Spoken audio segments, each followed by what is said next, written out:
Hello everyone, welcome to Jennifer's Sewing and Crochet, or if this is your first time visiting, welcome. Today we're going to continue on with part 2 of the Sparklers Quilt. We will be starting to assemble blocks today. To let you know, your materials and your cut fabrics, please refer to the first video. It will give you all the information you need on the magazine, which is America's Patchwork and Quilting. The link will be in the description box to where you can find it. And again, it is designed by Corey Yoder. Okay.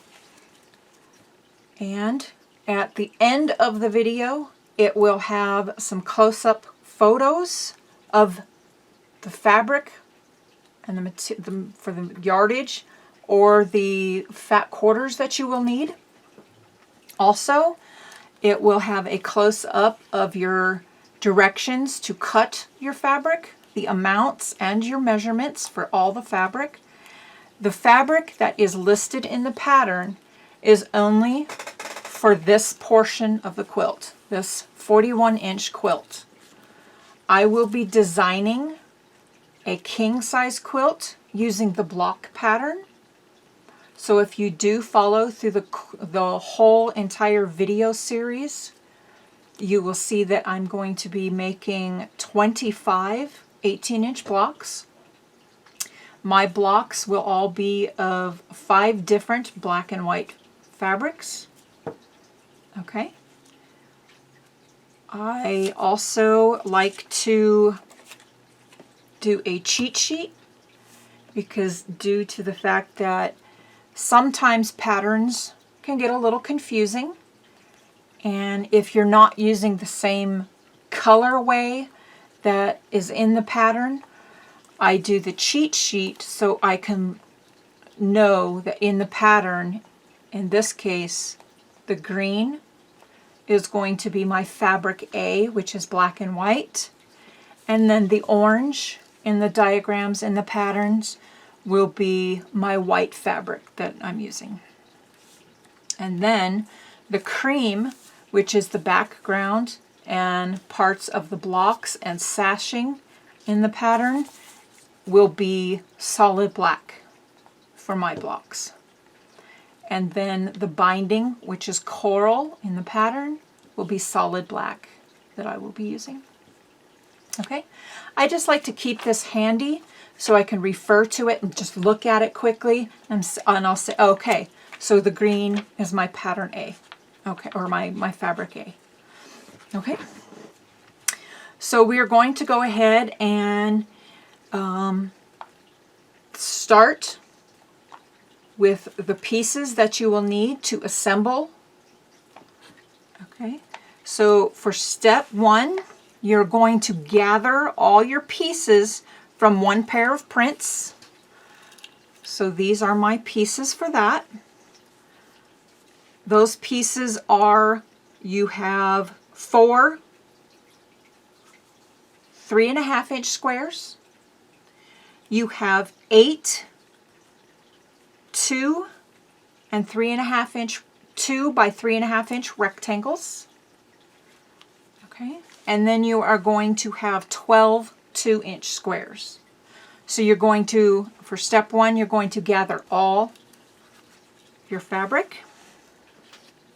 Okay, then you are going to take from your cream tone on tone, which is your background fabric. Okay, and in my case, that is my black fabric. I like to take all my fabric. I cut all of my fabric ahead of time, and then I put all the fabric pieces, I group them per block. So as I'm sewing, I have all my fabric I need for that block in one area.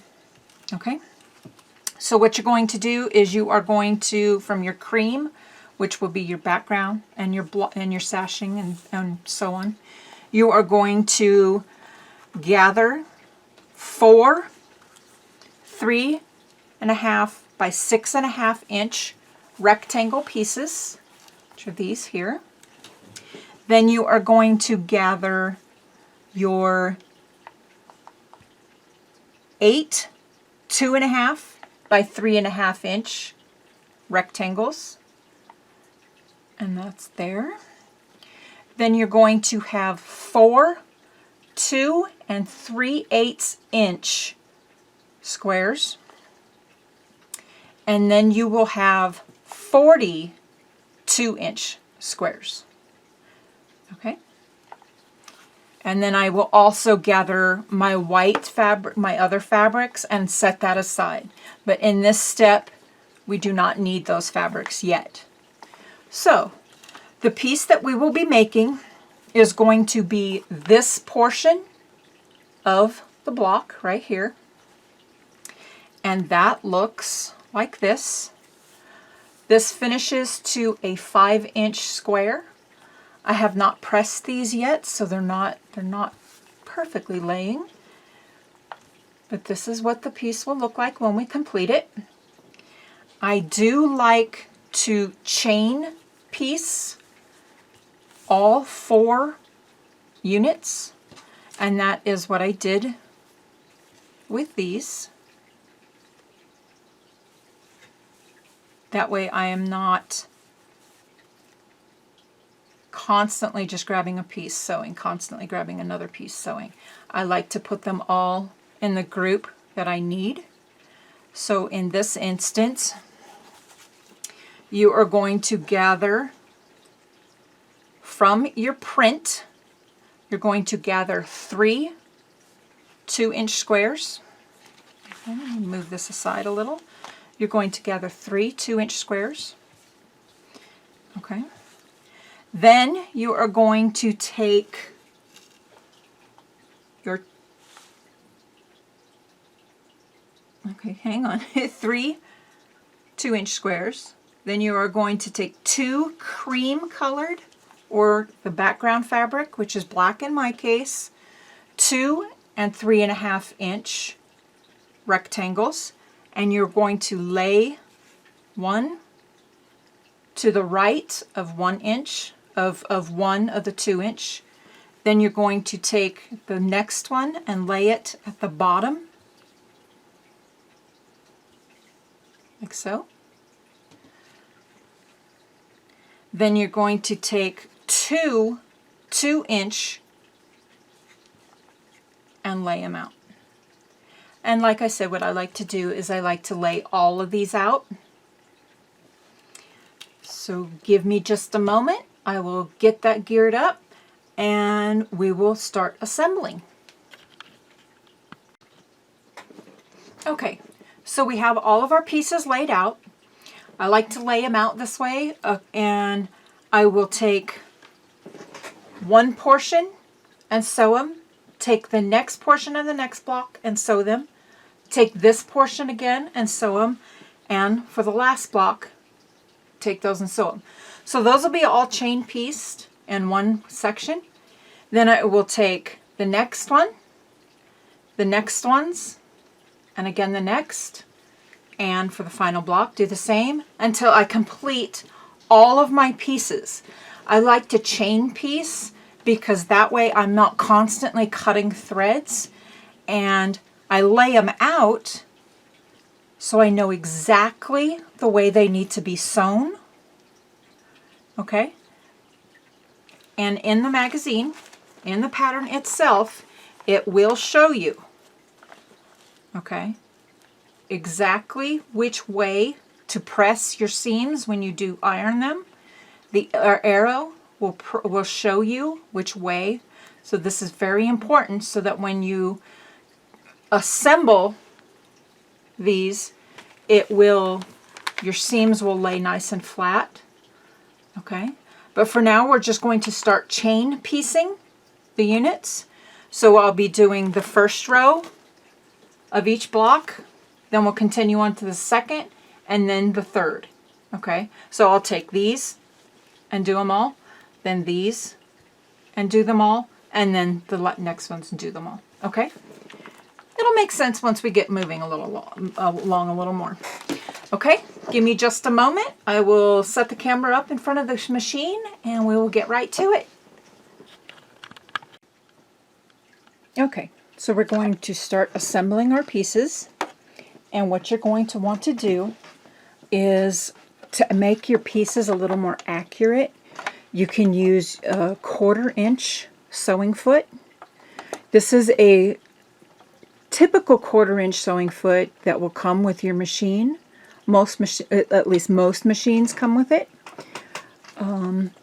Your needle will come down through here, and from this point right here, you will line your fabric up to this edge, and that will be your 1/4 inch. So where your needle is positioned to this piece will be 1/4 inch. Okay, then there is also a 1/4 inch foot that has a guide on it. It has this little flexible guide, and what that does is that when it's in your on your machine, you butt your fabric right up against that piece, and that is a 1/4 inch from the needle to that piece.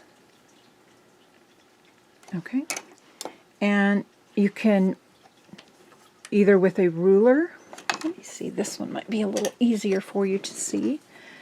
So you can see that it's 1 inch, 1/4 inch, 1 1/2, and so on. Okay, so this is your 1 inch, and 1 1/4, 1 1/2. So you will see that that mark, and right there along the middle, so if you're lining it up with the little piece, you will see that that is a 1/4 inch. So let's see, there we go. I hope you can see that clear. I keep putting my finger in the way. There we go. There's a little bit better shot. Okay, so you'll see that is a 1/4 inch. Okay. And some people have asked me what this is on the back of my ruler. For this particular quilt, I had to cut 1,000 2-inch squares. So as you can see, it's got a little 2-inch part. And my fabric kept on moving, and my squares, being that they were so little, were getting really wonky. So I needed something that was going to grip, and I didn't have anything right away. So my smart husband suggested, why don't I put moleskin on the back of my ruler? And moleskin, for those who don't know, it's a first aid, like a bandage type. It's really highly sticky on one side, and then it's like really super soft felty on the other side. And it's typically for when you get blisters, but it was perfect. It was perfect enough to set on the fabric, and it gripped it enough so I could cut my 2-inch squares. A little sloppy looking, but it did the job. Okay, so to get back to our quilting feet, or our sewing feet, I really like the 1/4 inch foot with the guide, and the reason why I like it is it has changed my piecing, my fabric block piecing. I mean, a game changer, complete game changer. My seams are more accurate. My seams match so well with this little guide, just this added little piece of metal makes so much more of a difference. Okay, so with that is the foot I'm going to be using, and I'm going to snap it right down onto my machine. I'm going to pull my threads through. I hope I am not yelling at you. I am right on top of the camera, so you can get this bird's eye view here. Okay, so I have went ahead and set my machine for a straight stitch. My length, let's see if you can see that. My length is 2.0. My width is 3.5, and that's about typical for piecing. Some people do like to do on 1.8. I usually like my 2. If I do make a mistake and I do have to pick stitches out, it's a little bit easier to get the seam ripper in there to rip the stitches out. And then I also do like to keep my machine set on a medium speed. So this is the low, the medium, and high. I like medium when I'm piecing. It's a little more accurate for me. It just works for me. Okay. So now what we're going to do is we are going to start by piecing this top section. Okay? So we are going to chain piece that. My fabric looks really thin there, going through with that light going right through it. That's a little disappointing. Okay, anyway. So we're going to piece these top sections. Okay? And like I said, we're going to chain piece those. So what we do is wrong sides facing. I'm going to put it right down under. I grab my thread tails so I don't get a rat's nest under there. Then I just start piecing.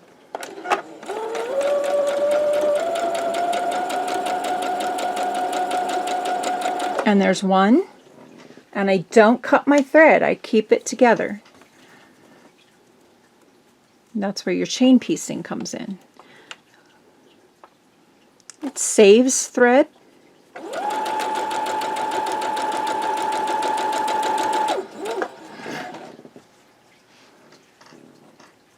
Make sure your pieces are lined up good.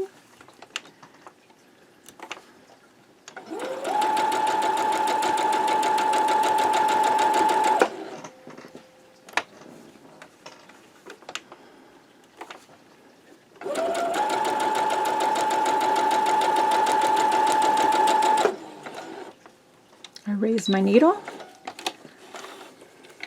and then cut.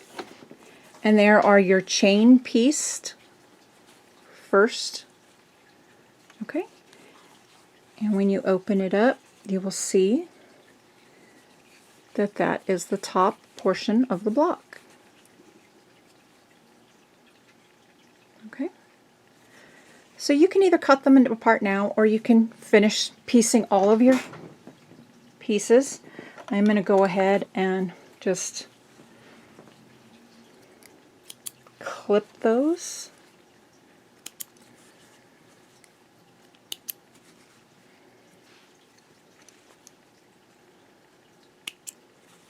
Okay. Just like so.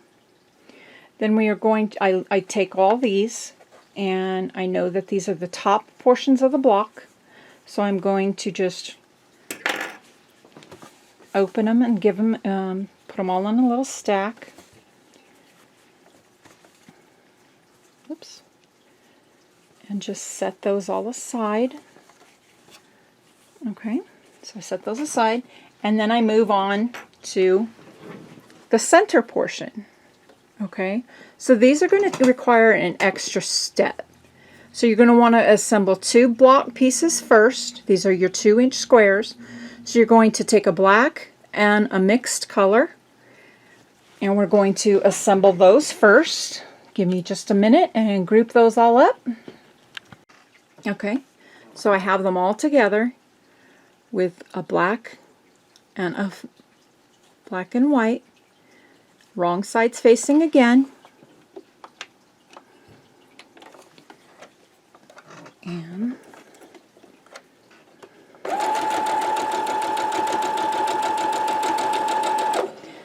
again, I am going to chain piece all these.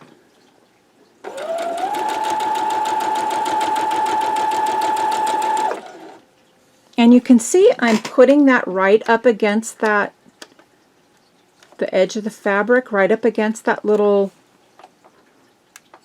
guide.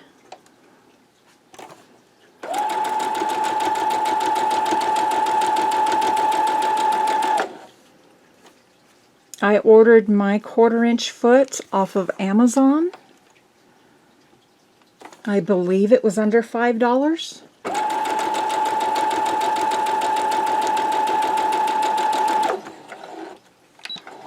Okay, now again, this is just the first half of this center portion of the block. Okay, so we do need to clip these.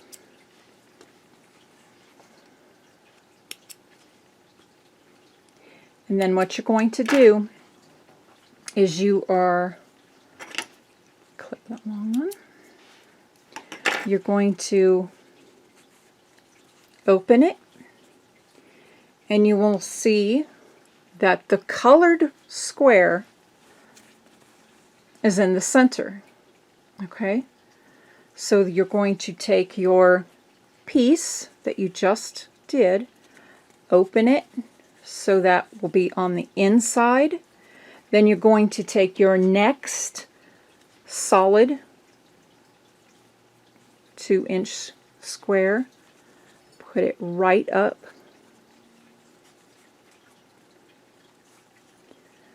My fingers aren't working. And then you're going to do that with all your pieces. Let me get those all together. Okay, so I have all of our pieces together. Let's go ahead and get those stitched. That's a little off. There we go. Hang on to my thread tail again so we have no nesting.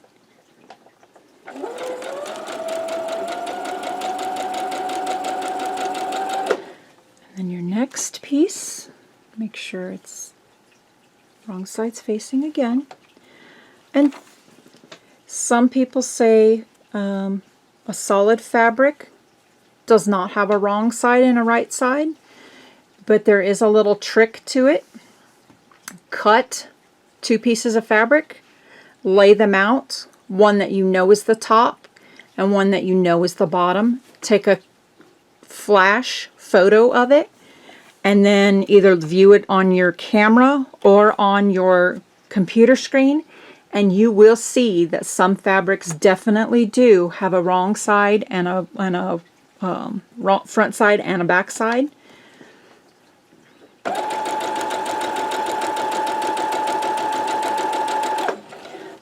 Next,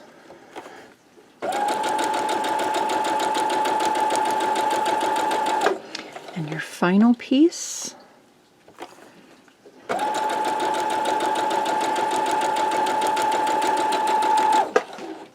Use my needle and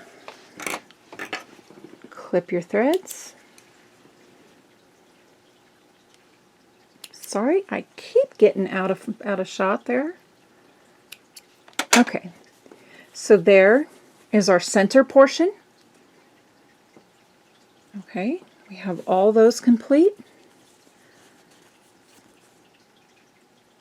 So we're going to set those aside, and then we are going to work on our final pieces, which is the final row, and your colored 2" square will be on the right. Okay, so let me get those together. Okay, I got our final pieces put together. Let's get them stitched. And again, hold your tail.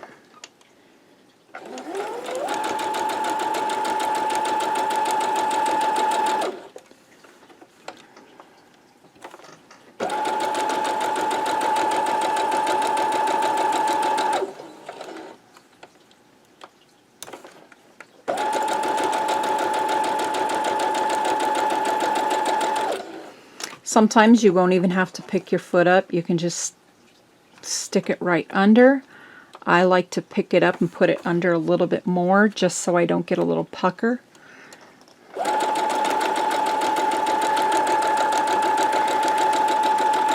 Okay.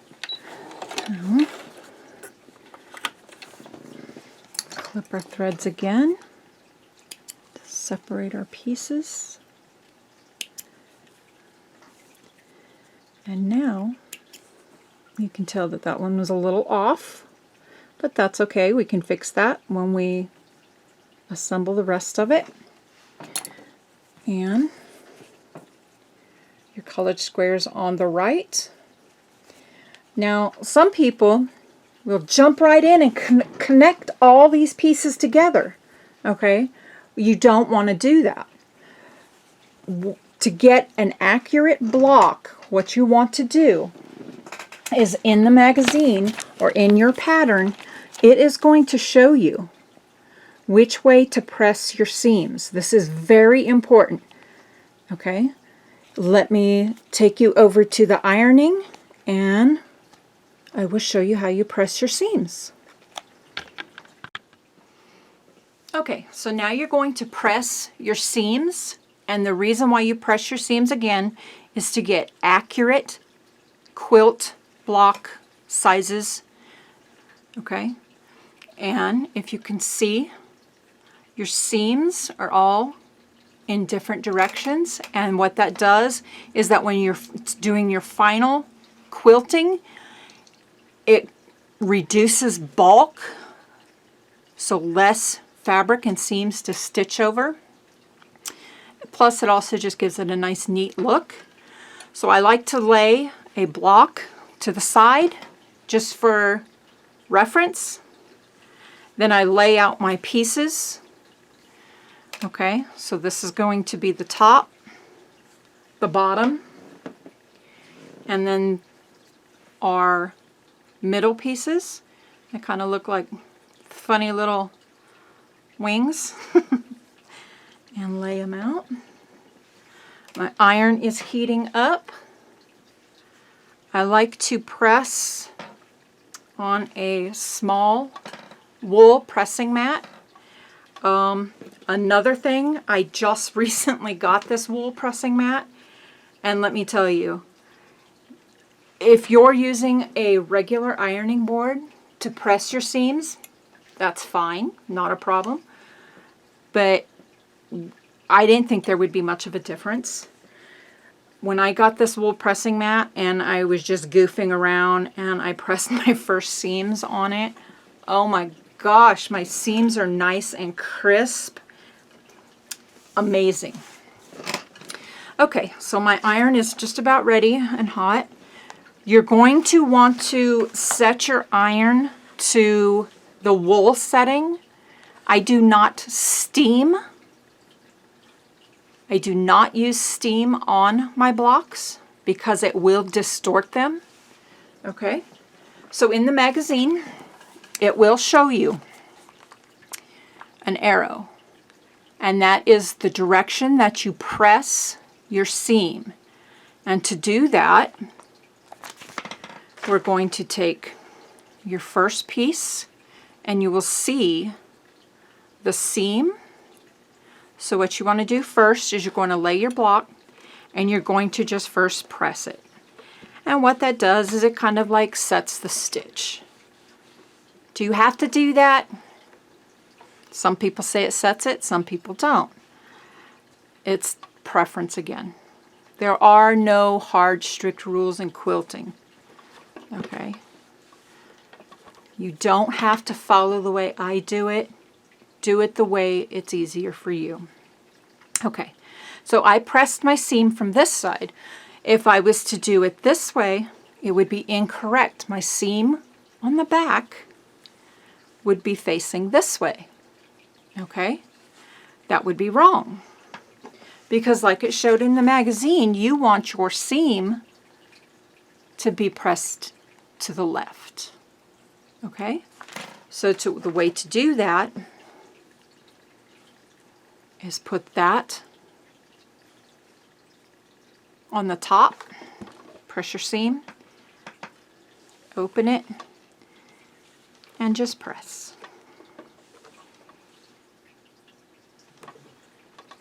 And there is your seam facing the correct direction. Okay? that one is a little wonky for some reason. I think I just didn't kind of press it enough. Press it correctly. Not a problem. Okay. So that matches that. The top row. You just set them aside. Press. Open.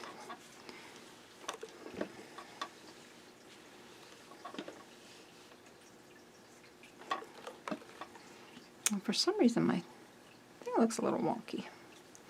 I think it might be straight, but what's messing me up is the pattern on the fabric. You'll see that it's pressed.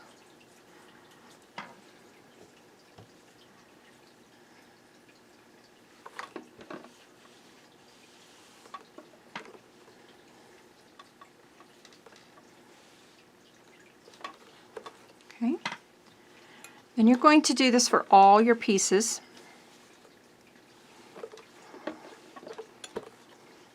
I am showing you this video in real time, and the reason why I think I should be doing that is you get an exact idea of just exactly how, can I say exact again? You're going to know exactly how long this quilt will take you, according to how long long it takes to assemble each piece of your block. So that one looks really nice. And again, my seam is pointing to the left. Okay, so now we're going to press this portion, and we got that funny little bat wing thing going. Okay, that funny little. And you will notice in the pattern, you have an arrow pointing right and an arrow pointing left. So what you're going to do is your seams, if you open it up, you'll say, well, okay, that's wrong. How do I do that? Okay, so set your seam again. Set the seam on this side. Turn it over, so where the wrong side is facing, and then just press it to the inside. Okay, and flip it over. I like flipping them, it's just a little easier for me. And then I just do together. Okay, and there is your center portion. You can lay it down so the seams are right and press it from this side. And it might not look quite right. If you lay it out, you'll see it is right. It looks really narrow when it's unassembled for some reason, but the reason why is because your seam allowance is here. So if you were to do your 1/4 inch seam over the top of that, your size will fit. When I was first starting out, I panicked and I'm like, oh my God, I did this wrong. My measurements are all wrong. That's not going to turn out right because it's narrow. Well, it's because the seam allowance is included on each side, 1/4 inch seam allowance. So when you sew it, it's going to be just fine. Okay. So do that for all your pieces in the middle. Okay, so there's the first one. I am going to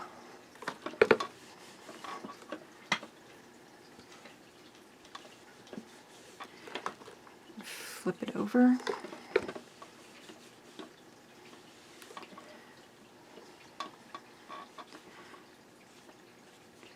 I have my ironing board on a little card table. I usually, when I quilt, when I'm sewing and piecing and I am doing a lot of pressing, I'll have my pressing mat on the table. But while I'm doing my filming tutorials, I do have to kind of like put it off to the side and that's just so I have room on my table so I can actually have my cameras set up.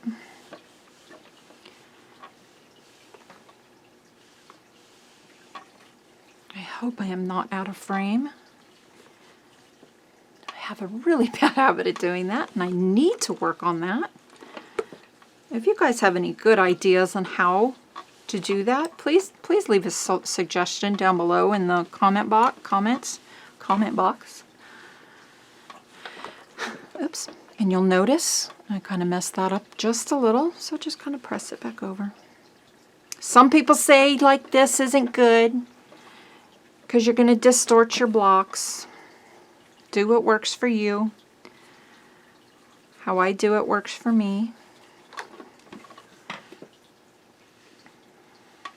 There are some quilters that are, like I said, strictly by the book. They'll do it exactly by the book, follow what they believe are the rules to sewing. But quilting is an interpretation of yourself, I think. It's your creativity.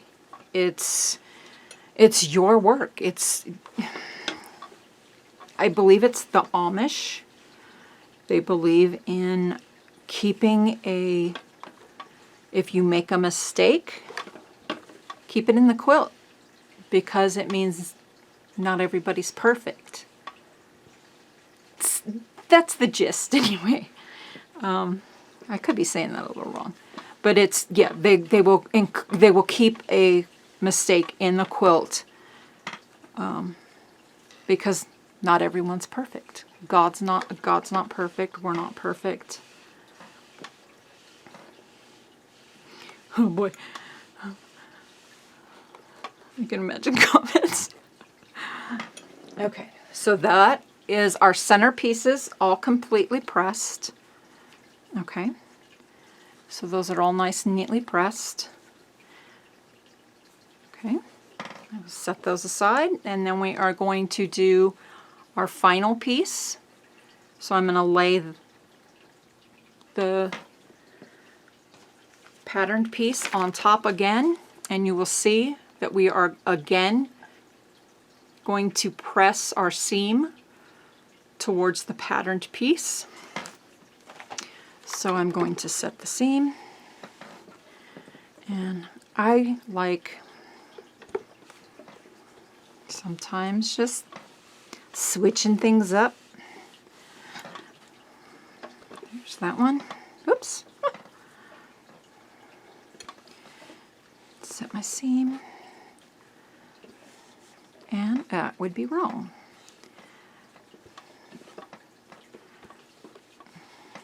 Okay. There we go. Set the seam.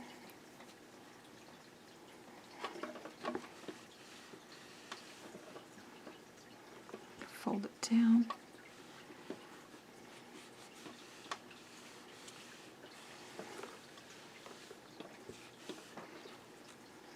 And our last one.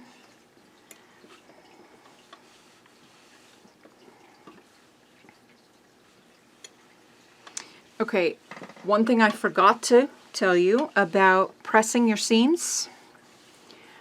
If it does not specify in the pattern which way to press your seam, always press your seam towards the darker fabric. And what that does is sometimes you'll be using a lighter fabric and the seam will show up through the lighter fabric. In my case, that's not happening. Okay. So now what we're going to do is we're going to take all of our pieces that we pressed. So you have your top pieces, you have your middle row pieces, and then you have your bottom pieces. And now what we're going to do is we are going to go assemble these together. Let me turn off my iron, and I will get back to the machine. Okay, so now we're going to take our 3 rows and we are going to assemble them. So you're going to just start with your top row and your second row.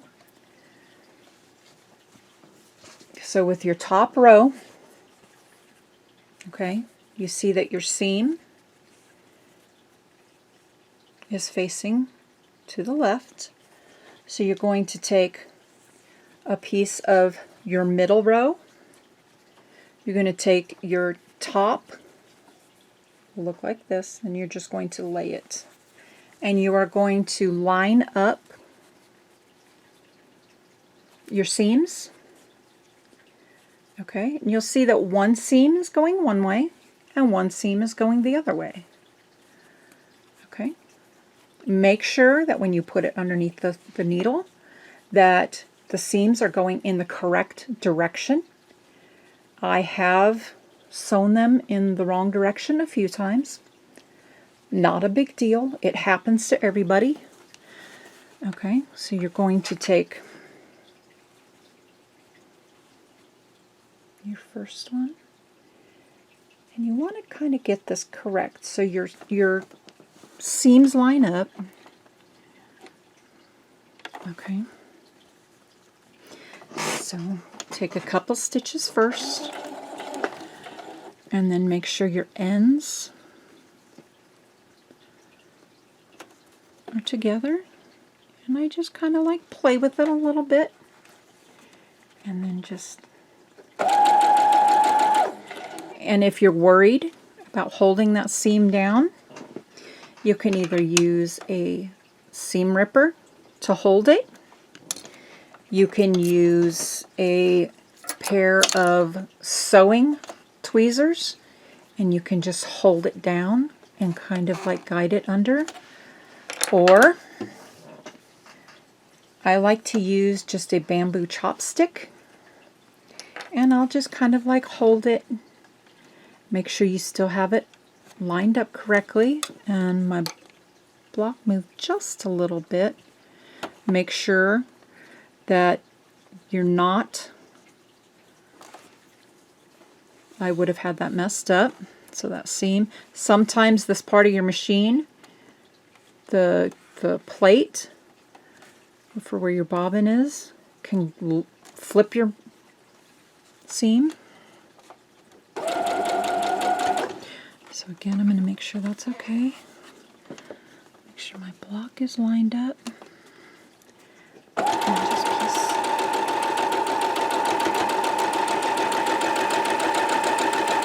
okay, and there's the first one. I'm going to go to the next one. And I'm going to do the same. So middle piece, top row, flip it over, and line those seams up. You don't want to really line up this portion. You want to make sure that this seam and this seam are kind of nesting together. And then just kind of like tease your pieces together. Okay?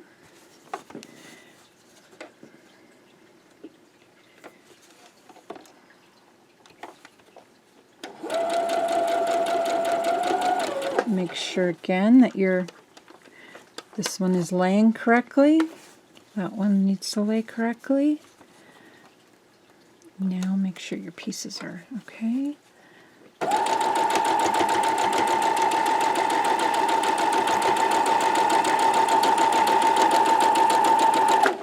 And then your next.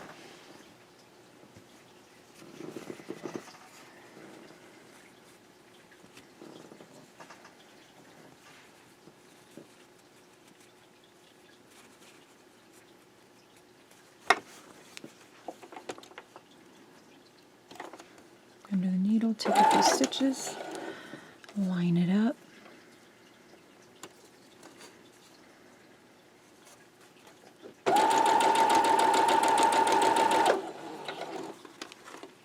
Make sure that bottom one's right. Sometimes you've got to kind of like pull it over just a little, let that seam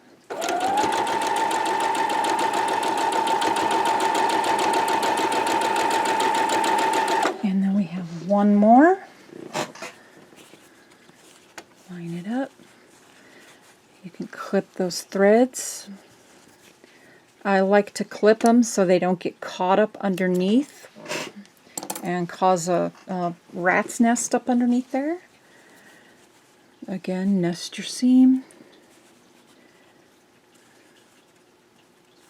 This is the part where some people say that if you sell your quilts, why do you charge so much? This exactly gives you the reason why quilts, handmade quilts, not factory-made quilts, cost so much. Because you're sitting here and all these steps involved, you can see all the steps just in this little bit of what's the pressing, the matching the seams, the cutting accurately. You're doing that all yourself. It's not some automated system in a warehouse that's cutting all that. If somebody says that they'll just go buy a quilt in the store, well, they're not getting that experience of the time that is going into that handmade quilt. Some people will then tell you, well, it's not a handmade quilt because you're doing it on a sewing machine. Well, that's fine too. In today's society, there are a lot of people that do still actually make a handmade quilt, but then there are people too that do sewing machine quilting. Sewing machine quilting is 100% accepted today. Okay, I'm getting off on a little tangent. Okay, so you will then open your piece and you will see that my seams lined up absolutely perfect. I am really proud of that one. Okay, so that one looks really nice. I really like that one. And then we can check our others. Open them. That one lined up really well too.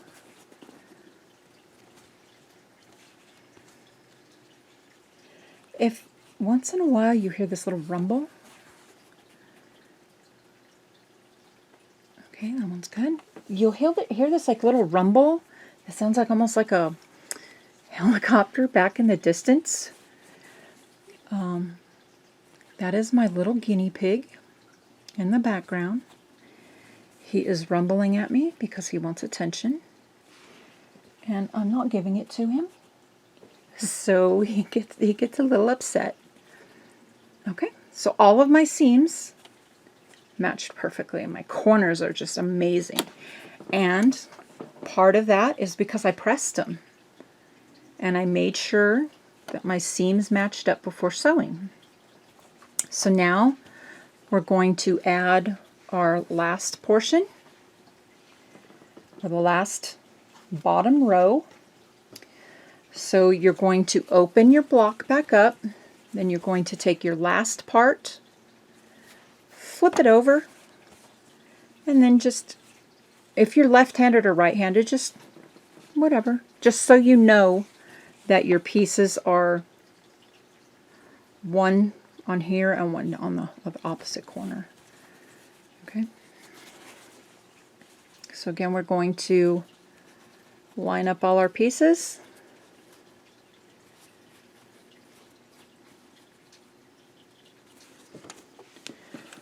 Make sure your threads are to the back. I got a little off on that one. I put it down. So make sure it's lined up again. Okay, now on this one, you notice that the seam is going into the machine. So again, that is where, excuse me, I keep moving this around. Pay attention. Okay, there we go. Take a couple stitches. Okay, so again, you're going to line up And again, you can hold that down with your finger until it gets right underneath that little edge. And again, you can use your pusher to keep that held down if you're a little worried about your finger being too close to the needle. If you're new to sewing, you might still be a little nervous about getting your finger by that needle.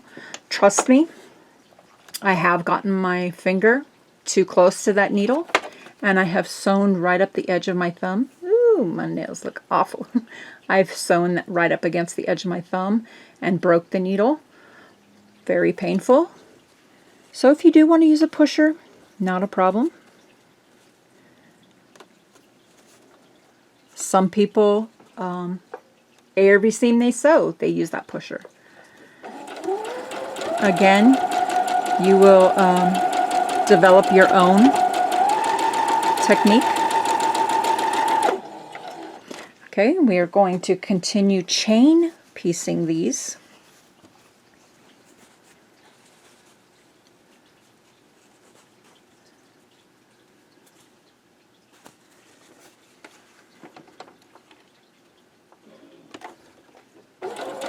Couple stitches, line it up, make sure my seams are okay.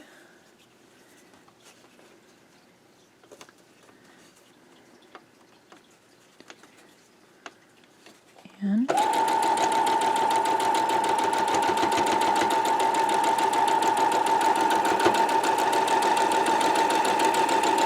I really hope it doesn't sound like I'm yelling at you guys. I am right, like my face is literally maybe 4 inches from the camera.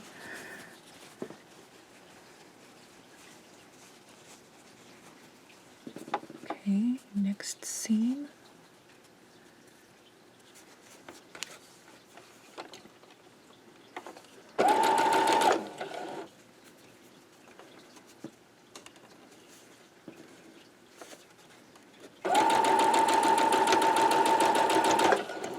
Again, there's some loose threads there. I don't want to get those tangled, so I'm going to just clip those off. Hope my big old fingers aren't in the way.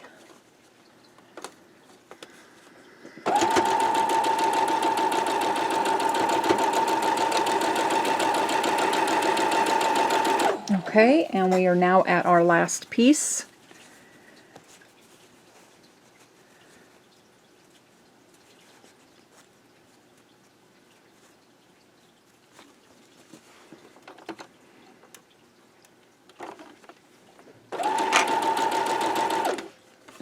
Again, match them up.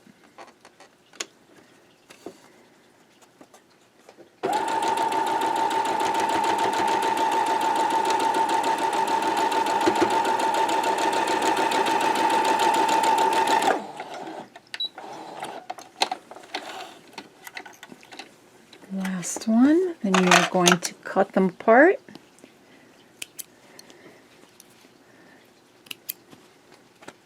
Oops. And cut that one apart. Okay, open it up. And there is the first portion of our 18-inch quilt block. Let me readjust the camera and I will get right back to you. Okay, so we got our 4 corner pieces complete. And we'll open them up and you'll see your seams matched up nicely. Now don't be alarmed, again, if this block looks larger than this block, because your 1/4 inch seams to assemble the rest of the pieces are included on the edges, okay? And then what you'll do again is you're going to press your seams, so you can either finger press like so. I press these open. I believe I did that to all of them. So I pressed this seam this way, and I press this one this way. So I press these open so they lay nice and flat.